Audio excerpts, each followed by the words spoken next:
Rumor: Warner Brothers fires employee who disagree with transgender ideology.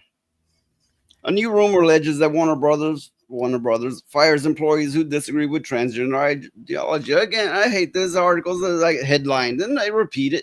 You know what's bad? They often go to repeat it a couple more times. That's sloppy, lazy writing. But I don't know if this one does, so I'll continue.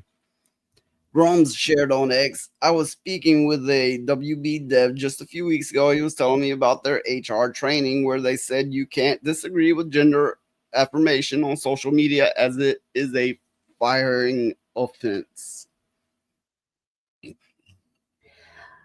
So let me see if I've got this straight. They Yeah, it's comb. kind of like, hipster Clark Kent there with the shaggy hair. He's like, Oh, the fuck you say? so they comb through their employees' social media to make sure they don't say anything that they deem as offensive and all Yeah, this stuff. unfortunately, that's become kind of common practice. Well, I guess I won't be able to work nowhere then because I got plenty to say. Yeah, they do all talk about the same shit, and it is nice to deviate from that. Of course, I do cover some of the same stuff. There's always some overlap, but I make an attempt to variate things when I can.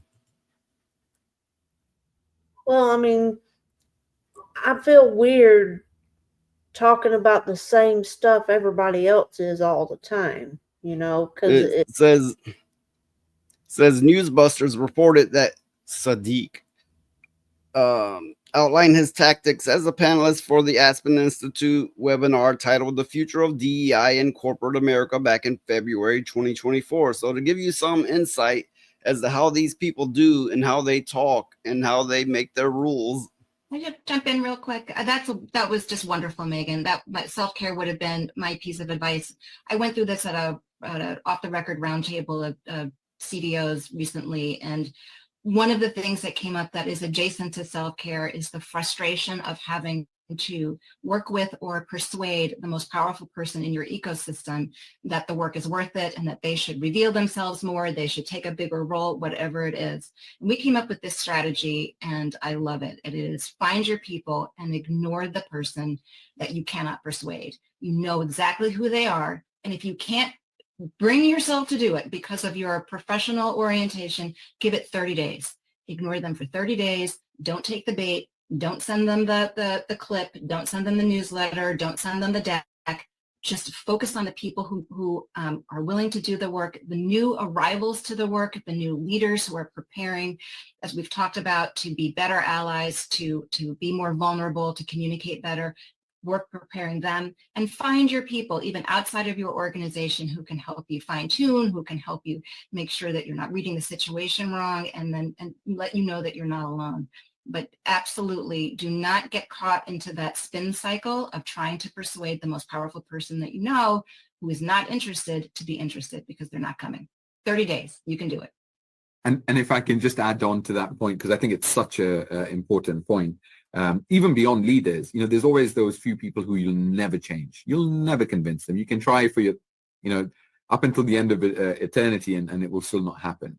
We waste so much energy doing that sometimes as individuals, whether you're in a leadership position. I just must pause this for a moment. You know what?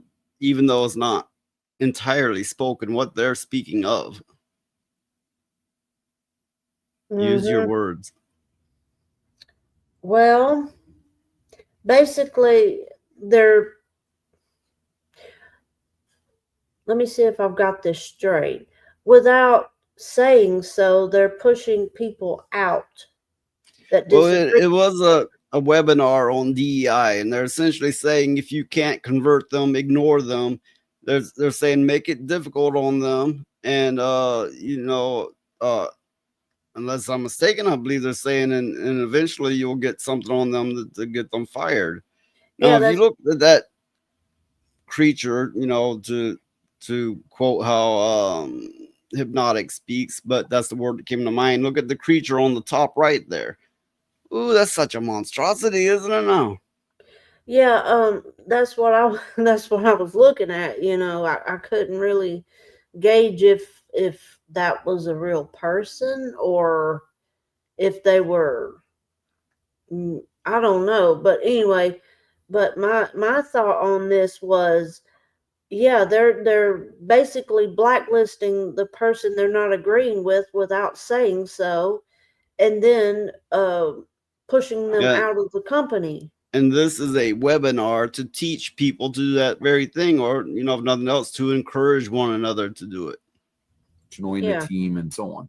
Focus on the ones who want to change, because that way you start changing culture. And if you change culture, hopefully those people who don't want to come around will start saying that this place isn't the way it used to be, and they'll leave themselves, which is great. So I think it is about how much of your energy you consume on some of those things. And this point has come up a few times earlier as well, that rather than focusing on those things that you can't impact or you can't change, focusing on the things you can impact and you can change is so important. Even when we're trying to look at, potentially what sort of programs are we running, what sort of things we're doing. I think it's a great opportunity to double down our efforts on things, to do an audit of what's worked, what hasn't worked, where do we put more effort into, where do we reduce effort that didn't necessarily have the outcome. So don't necessarily see something, if you're reducing something or changing something, as a negative. It can be a positive. It's how you create that mindset. And I think that the sort of looking after yourself as someone who works in the D&I space, or supports the D&I space, is so important, because not just this year, but the last couple of years have been huge. yeah, And your mental health, your well-being, taking time out to just say it is. And by the way, there's no in my perception, that there's nothing wrong with saying, do you know what, it is a bit too much, I'm going to take a bit of time, I'm going to move away from this, I don't feel ready to have that conversation right now. That's fine. You must look after yourself, because we need you people, we need each other to continue this journey. So it is important not to be too tough on yourself, because no one has. Okay, if I was in a workplace as such, no, I would not be happy with these wokies being there, working there, but I would not be trying to get them fired as long as they just kept that part of them to themselves, and didn't preach all the time. They would just be co-workers. That's the difference here. They are actively trying to push out anyone that doesn't fall in with their cult, their ideology. okay. This jackass here was talking about people's mental health, their mental health, right? What about the damn people that aren't free to speak up and voice their concerns about the changes in their whatever company they're in? You know, to know that you can never speak out against what you have a problem with, that does detrimental damage to your psyche. Right. The Because, comment here says, if true, the firings are illegal. It's against the law to discriminate against people due to color, race, color, creed, or sexual orientation. Firing people who disagree with mental illness is unethical and illegal. And here's the thing: these laws do exist, but they no longer seem to apply when it's the LGBTQ community doing it to others. yeah, They no longer apply all of a sudden. yeah. Well, see, that's my problem with all of this, with these people in these companies doing this mess, because they want to go on and spout, oh, we have to, because we're in the DEI sphere, we have to protect our mental health. We have to protect ourselves. We What all about protect everybody your mental else? health. We all have to. That's what I'm saying. They're creating monsters by treating people this way, because you can only get told so much. You got to shut your mouth and toe the line over some bullshit, to where you go, you know what, fuck it, I'm going to do it anyway. And to come hell or high water, somebody's going to listen to me. I'm going to make sure somebody listens to me, because you're sure not listening to me. So take this job and shove it. I don't care. I quit.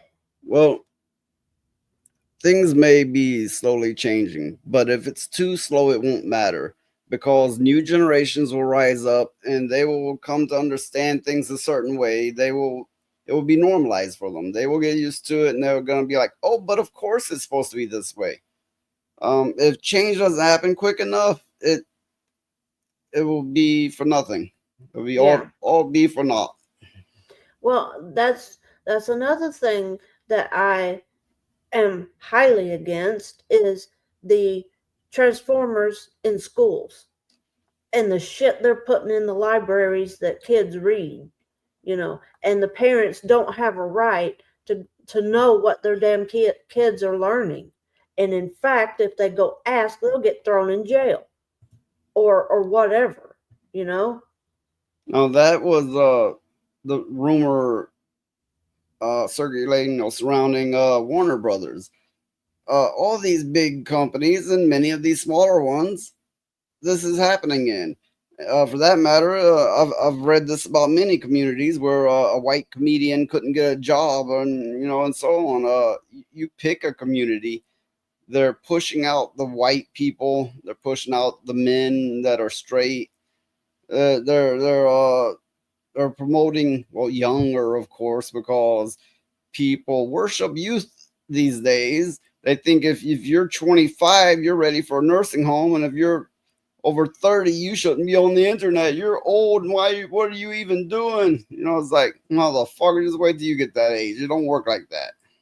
Yeah, I mean, it's like, you little shit, you don't know anything because you're only going to get older. You don't get younger, and sooner or Yeah, later, you're going to it, be our age. it only goes in one direction.